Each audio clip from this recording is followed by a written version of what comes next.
BJP একটি মুলতবি প্রস্তাব এনেছিল। সরস্বতী পুজো করতে বাধা দেওয়া হচ্ছে এই অভিযোগকে কেন্দ্র করে তারা বিধানসভায় একটা আলোচনা চাইছিলেন।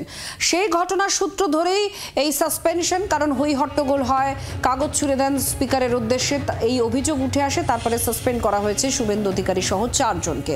শুভেন্দু অধিকারী কি বলেছেন তাদের এই প্রস্তাব নিয়ে, মুলতবি প্রস্তাব নিয়ে, শুনুন। এখানে একটি অগণতান্ত্রিক সরকার চলছে, যে সরকার সংবিধানকে মানে না, সংসদীয় ব্যবস্থাকে মানে না, এবং হাউস বিলংস টু অপোজিশন, এই যে রীতিনীতি এই সরকার মানে না।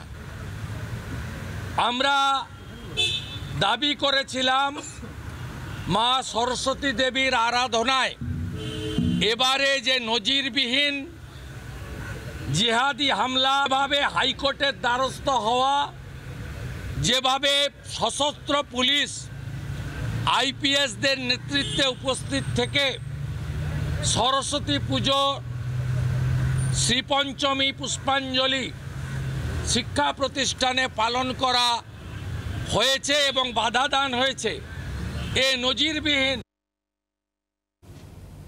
শুভেন্দু অধিকারীর এই অভিযোগকে কেন্দ্র করে বিতর্ক তৈরি হয়েছে। পরিষদীয় মন্ত্রী শোভনদেব চট্টোপাধ্যায় তিনি বলছেন এটা একেবারে হিন্দু ভোটকে প্রভাবিত করার জন্য চিন্তা ভাবনা করা হয়েছে বা প্রস্তাব আনা হয়েছে বলে তিনি মনে করছেন। কি বলেছেন তিনি শুনুন। এটা তো হিন্দু ভোট পাওয়া পলিটিক্স হচ্ছে। হিন্দু ভোট পাওয়া পলিটিক্সের জন্য উনি বললে উনি অজস্র কথা বলতে পারেন, আমি সে ব্যাপারে কোনো কিছু বলবো না। কিন্তু একটা কথা পরিষ্কার, যে ওদের মানে RSS এর সর্বাধিনায়ক যিনি আসছেন, ওরা আর কি টোটাল বুঝে গেছে যে সাধারণভাবে সাধারণ মানুষের ভোটে জিততে পারবে না। অতএব একটা মানে পোলারাইজেশন করতে হবে, একটা মৌলবাদী রাজনীতির মধ্য দিয়ে আর জেতার চেষ্টা করছেন, সেটা কোনো সফল হবে না। বিজেপির আনা মুলতবি প্রস্তাব তা খারিজ করে দেন বিধানসভার অধ্যক্ষ বিমান বন্দ্যোপাধ্যায়। আর তা নিয়ে শুভেন্দু অধিকারীর কি প্রতিক্রিয়া রয়েছে শুনুন।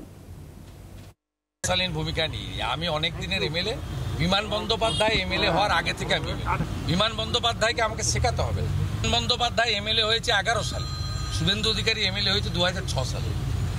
আমি সিনিয়র MLA দেন বিমান বন্দ্যোপাধ্যায়, অত আমাকে এথিক্স শেখান না। তারা কি করেছেন লোক জানে। সরস্বতী পুজো আটকেছেন, আমি প্রতিবাদ করেছি, আমি আজকের বিজনেস ছুঁড়ে টুকরো করে সচিবের টেবিলে ফেলে দিয়েছি।